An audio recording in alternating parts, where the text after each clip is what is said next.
ఆ శివ పరివారం ఉన్నటువంటి ఫోటో మీ పూజా మందిరంలో ఏర్పాటు చేసుకున్నట్లయితే మీ ఇంటికి శత్రు బాధలు ఉండవు.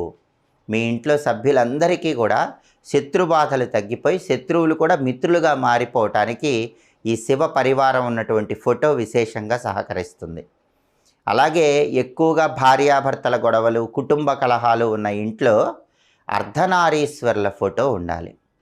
అంటే శివపార్వతులు అర్ధనారీశ్వర రూపంలో ఉన్న ఫోటో మీ ఇంట్లో కానీ పూజ గదిలో కానీ పెట్టుకున్నట్లయితే కుటుంబ కలహాలు తగ్గిపోతాయి, భార్యాభర్తల మధ్య గొడవలు ఉండవు.